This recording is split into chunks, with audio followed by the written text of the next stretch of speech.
Are you frustrated with online dating? Confused by all the new apps and fancy dating sites? Do you find yourself choosing the wrong person again and again? Well, studies show that hiring a dating coach can maximize your online dating experience. So no worries, I've got you. And I've created a virtual course called Doing Dating Right. It's a 5-video series that you can complete at your own pace in your own space, right at home. How to write your online dating bio, pick that perfect picture, and so much more. Want more info? Go to my website at jenniferhurwitz.com. Again, it's jenniferhurwitz.com. Hey, welcome back. This is Doing Relationships Right. I'm Jennifer Hurwitz, and I'm your host every Tuesday and every Friday. And you can't laugh, Zach. I'm sorry. You can't really laugh like that. Oh, I've got my son here today, you guys, and he is, hi, Zach. Can you say hi? Hey, guys. Can you say thank you, Zach? That's what I used to do when he was little. He hated that. So this is my son, Zach, and he's covering my logo today. He's covering, if you're watching, you might want to watch this one because he's so dang cute. My son, Zach, who is 17 years old. You don't have a unibrow. You understand this is going on the video, right? Everyone's going to see you. We only have one take? Only one take. Put your mouth closer. Say hello. Hey. Hi, Zach. You can look up here. Okay, so this is my son, Zach. And I brought him on today because we're going to talk about what it's like to go through a divorce. And we did an episode, I think, when you were 11. It was like when I was 13. When you were 13. We should listen to that. You had such a little baby voice, and now you're all grown up. I had to pay him to do this, by the way. Oh, you didn't? I didn't. Oh, I don't have to pay you? He said he's worth more than I'm paying him. He's like a big shot now. Anyway, so I'm going to ask some questions, Zach, and we're going to talk about the stuff we did, like the nesting and all that stuff. And if you remember, do you remember? How old were you when we got divorced? I don't know. You were 9. No. Yes, you were. No, What do you mean no? wasn't. What do you mean no? I know. I was How in old? 4th grade. You were 9. I wasn't 9. Was I? Yes. Yeah, I was. I mean, do you think I would remember how old you were? Yeah, you were 9. You were 9 years old. Divorced for 8 years? Yeah. 8 years. But actually, we nested, if you remember the nesting. Well, you nested until like 6th grade. No, honey. No, we did not nest for 2 years. No? Clearly, he doesn't understand. He doesn't remember. We nested for 6.5 months. That's it? Because that's all we can Am I allowed handle. to swear on this? Yes. Oh, cool. You can swear, but people won't think you're cool if you're swearing. I know. Just like a 17-year-old. I don't want to have to worry about it. No, but you could get a little closer to people hear you. I'm sorry, guys. Excuse me. This is my first time on something like this. Excuse me very much. Anyway, so Zach is starting his senior year in high school. I have much better things to do than this right now. Oh, Zach, you do not. This is so fun. Don't you want to start a podcast of your own? You could talk about sports. Can we talk about what just happened to you this weekend? No. Oh, I can't share it. It's a big deal what happened to Zach this weekend. I can't explain. Maybe you'll come back and talk about it later. Okay, fine, forget. Anyway, so he's looking at schools. We're going through the college thing. But anyway, let's talk about this. So 9 years old, your mom comes in your room one night and says, guess what, Zach? That's not how you did it. How did I do it? We were all sitting at the table. Oh, that's right. We ordered P.F. Chang's. Mm-hmm. Remember that? Mm-hmm. And what did we say? Your dad and I. I don't remember. Well, you remember having dinner in Right. P.F. Chang's. That's a very broad. Okay, so I think we said something along the lines of, if I can remember this correctly, that our foursome, our team worked really well. We worked well as a team, but Dad and I weren't working so well as a pair. That's what we said. And you were then told that we were getting divorced. And I think you guys said separated. Separated. We were getting separated. We were going to try nesting, and that Dad and I were going to live in an apartment, and that you guys were going to stay in the big house with the dogs, and that we were going to move in and out of the house. And do you remember that at all? I mean, do I remember you guys doing that? Yeah. Yes. And how did you feel? I don't remember. I think I was shook. You were shook. Did you like the nesting? Do you remember us coming in and out, or did it? I mean, it didn't really affect. I think that did the job well because I think that the purpose of it is to not affect the kids as much as it affects the parents, which I think is a good thing because obviously I don't remember it affecting me that much. I don't think, which I think is a good thing. Yeah. That didn't affect me. It didn't affect me until we started talking about like 2 different houses. Yeah. Because nothing changed for me and Jonah until we had to move because of the divorce. Right. So I don't think that we were really negatively affected until we were involved in the divorce. Until you're involved, until that moved to 2 houses. So while we were nesting, it didn't feel like we were involved. which felt like it wasn't really our problem. It more or less felt like it was not really real Okay. at the So time. do you Like think it prolonged it, or do you think that it was actually a good thing? it's hard to say. I don't really know, because I think it's a good thing that obviously it was probably a good thing because we were so young, we were younger, Yeah. and to have like be able to grow and Ease into it. mature and ease into it for like almost a year is a good thing, Yeah. because we weren't just shot right into it. Yeah. And I think that's the issue with a lot of kids, is they're just put right into the situation where they have to move houses, their whole life gets flipped upside down. But we were kind of we had a slow transition into like feeling out like what it's like to not have both parents at the house at all times. Yeah. Because we switched in and out. And I think, right. And then I do remember this part of it when we did move into the two houses. Your first question to me was, well, who's going to take care of the dogs?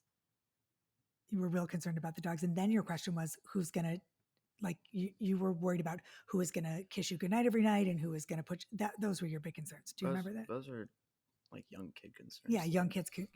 Right. So do you think it changes with every age? It's going to be different. I mean, yeah, sure. I think at like a younger age, the younger you get, you become, your ideas are more egocentrical, and you start worrying about what's going on with you and how you're gonna be, like how I'm gonna be affected. But as you get older, like if you were to get divorced right now, like and start fresh, I would probably be wondering, like, not, I don't know what I would be wondering, but it wouldn't be goodnight kisses and Right. where the dogs are gonna go. But I still like to give you goodnight kisses. Okay. True. I understand exactly. Yeah. Right. So I know that I made, because my head, clearly my head was not where it was supposed to be. Neither was your dad's at the time. But I think divorce is hard for everybody. But I clearly made some big mistakes. Not that if you did, I don't remember them. Oh, well, that makes me feel better. But I did. I introduced you to some people in my, like, I started dating really quickly, and I was, you were meeting my boyfriends, and that was really, I think now going back when I coach my clients, I say, look, let's not introduce the kids unless it's someone really important in your life. And I know that you did not like that. Well, come close here. It's not that I didn't like you introducing me. I think it was more or less just I genuinely didn't like the person. Oh, I didn't care about.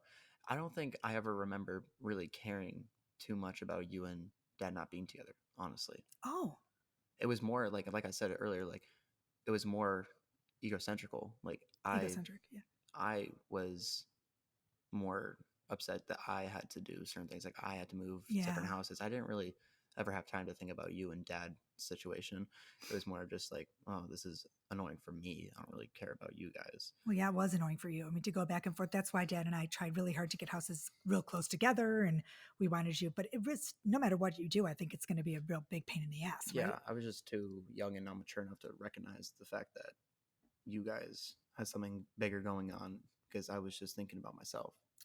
So I don't think I ever got really truly affected that terribly by, and I think the nesting definitely had something to do with that, because I never really got time to think about my moving to two houses at an early age. So I was never really affected that heavily by it until, when did we start? I think we 13 or 14, when I was 13 or 14. Yeah, I think I think we nested. We only nested for 9 months. So when I was like 10, 11. 11. Yeah, you That doesn't seem right, but yeah, I think we nested for longer. yeah, I do. Yeah, too. I think it was like a year. I do. Too. Yeah, it was a long time. I think that nesting is difficult because, for Dad and I to move in and out of the house, I don't think you even realized. Exactly.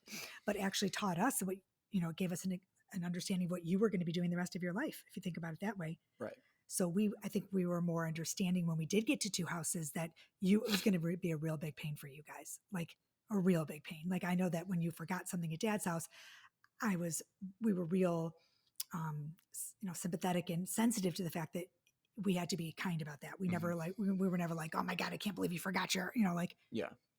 Because it's a pain. It was hard, right? I mean, that's why we also did our switching on a Friday instead of, so that you had the weekend if you forgot something, or, I think that we would have had a lot more difficult time with that if we jumped straight into two houses. Okay, so you really do like the nesting. It's not that I liked the nesting. No one likes anything, right? Right. Their parents not being there, I'm guessing.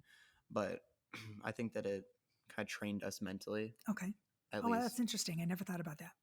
It kind of made us realize, like, there are definite changes that are coming. Okay. but we don't have to get exposed to them right away. Oh, We kind of got eased into the exposure of like differences with our parents not being there. So right, because one of us wasn't there. right. So you got used to that. It kind of felt like we knew that there was separation, we knew that there was divorce, but it didn't necessarily, we didn't have some of the struggles that came with it like right away. So we got used to the idea of you guys being divorced without the struggles of like two houses first. So we got to wrap our minds around the fact that you guys were no longer together before we had to also juggle the idea that we had to go between houses, we had to Okay. share things, Right. because there was all in one spot. So we could focus on one thing at a time, which Right. was good. That is okay. Well, I never thought of it that way at all, because of course You didn't go through. we didn't go, we did, because we were in Well, the, right, but you we weren't. didn't. Right. All I thought about was I wanted you to be, happy and healthy. I wasn't thinking that, wow, that makes me feel much better. Really does. And it also makes me feel better that I didn't fuck up so badly with the whole, because I did bring guys in. I thought, wait, I mean, like I know you didn't like them. They were just totally dicks. And I think back, what was I thinking? Introducing you to people so soon, I don't think that affected me very heavily. Oh, I just ruined my whole backdrop, but thank you. I'm glad. That makes me happy. Okay, so what about the fact that you got to get closer to this mic? I don't think people can hear you. Come closer. Oh, he's no, don't. Sorry. He has a little bit of allergies or COVID. Do you have COVID? It's so fun. Here's my other question. I'm fine. I'm just like excreting black bile, and my kidneys are killing me. I think I lost one last night. This child is mean enough. He's just, I can't even. Okay, I have a question for you. Now, your dad and I are very good friends. Right. We're very good friends. Yeah. And what does that do? What do you think about that? I don't really care. I don't really give a fuck. Anyone who's been through a divorce knows that co-parenting is not all rainbows and sunshine, especially when alcohol abuse is involved. Pair these challenges with the pandemic, and you have a perfect storm. Soberlink's alcohol monitoring system is the most convenient, reliable, and reasonable way for a parent to provide evidence that they are not drinking during parenting time. Soberlink's real-time alerts make it easy to negotiate with any party. Judges rest assured that the child is safe. Attorneys get court-admissible evidence of sobriety, and both parents have empowerment and peace of mind. Do divorce right and trust the experts in remote alcohol monitoring technology to keep your kids safe, happy, and well-adjusted. For an exclusive $50 off your device and to download 5 negotiables for embracing a new normal that I developed with Soberlink, visit www.soberlink.com/DRR. Okay, is it easy with your mouth? Excuse me, bleep, bleep. He's 17. I know you don't care, but you do say sometimes that you wish that we weren't such good friends. It's annoying. Yeah. I mean, I think that has its ups and its downs. But don't you wish it was better I'd rather we you should be guys friends. be friends and have like the issue of having to deal with two parents that aren't friends and having to talk to both of them about certain things. And you guys agree on a lot of things, which is good or bad for depending on the situation. But we try not to put you in the middle. We really do try very hard. Not try. Yeah, but sometimes we put ourselves in the middle. Me and Jonah, we put ourselves in the middle. Yes, you do. Well, we're such good friends too. I think we have a great relationship. Right. Us, and you and your dad have such a great relationship that we call it triangulation, where I will. But that's like bound to happen. Triangulation is still a thing, even when parents are still together.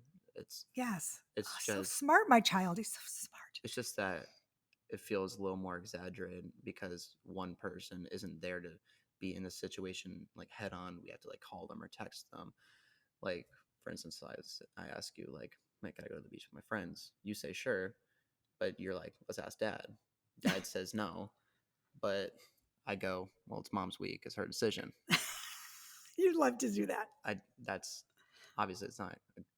It's not going to work. It's not going to work, but you do love to say that. I do love to say that, and I think that because you guys are such good friends and you guys work so well together, that you guys can recognize the fact that that is not even close to a valid response, and that it's not going to work.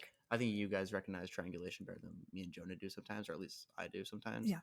Because sometimes I'll just ask both of you, anyways, just to get like both. Because I don't know. You want both responses so you know what to work with. Right. Yeah, I get it. That makes sense. But I don't really realize that can cause you guys to like butt heads. It might backfire. Right. And I don't recognize them Usually as we're well. on the same page. Your dad and I are pretty good Yeah, usually. about most stuff. Yeah. And even if you're not, you work well enough to where you can work it out. But it wasn't always like that. I think we started off, it's hard. And I think that Well, there's obviously there's some animosity. yeah, there's always, especially in the beginning, you have to work things out. There's a lot of conflicts, especially like just getting divorced. Obviously, it's fresh off of like not being married. You're got a lot of stuff to figure out. Everyone's stressed out. Yeah, God, you're smart. You're very smart, Zach. Okay, I have a question, and you answer this exactly how you want to answer, because I know that a lot of people want to know from a teenager's perspective. Okay, and you answer how you want. And this is not, would you rather have been? Would you rather? Do you think that most kids, or you yourself, would rather be in your parents stay married and fight, or get divorced and be happy? I mean, and the fighting is less. Like, would you rather? And does that make sense to you? Yeah. It depends on the age.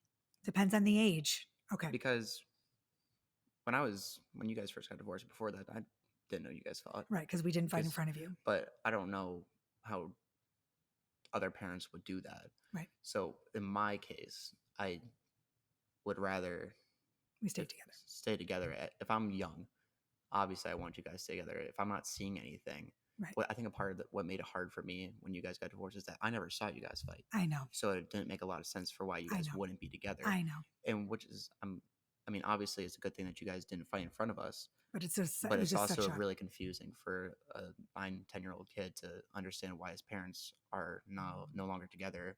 Right. When you've never once seen them really yell at each other or fight. Right.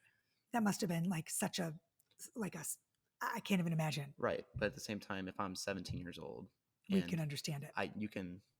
You mature and you recognize body language more. Yes. And I can recognize, like, I'm sure that you guys weren't necessarily like all cuddly and like we weren't happy with each other. And as a 17-year-old, I can recognize and see when two people aren't meshing anymore. And I feel like obviously this is like a kind of an iffy example, but like I go to bed later, so I can hear you guys maybe fighting. Yes, that's a great example. This is why Zach's going to be a psychologist. You're so smart, Zach. You're so intuitive and you're so smart, and that is such a great point, because you're right. Like, when you're older, you pick up on things that you wouldn't pick up on as a baby or a younger kid, right? So like, you're right. Like, you didn't see Dad and I fought. We would go on the front porch and we'd fight, and our neighbors would think we were nuts. But like, or we texted. Yeah, I never knew that. You never knew. He never knew. So never knew. What a blindsided kind of thing for you to think, like, why are they getting? You were happy. We had a happy household. But at the same time, I think that if you guys were to do that when I am 17 and you guys still said, and I never saw it, you would know. Let's say, but I never saw it and I didn't know, right? And you guys did tell me that you're divorced, I feel like it would be a lot worse of a situation, because I would be more mature and I'd have a lot more questions. And be much more angry. So there's a lot of different things. Like, one, it's good to stay together, obviously, but for like the parents' sake, of course, you want them to be happy, because you're not gonna.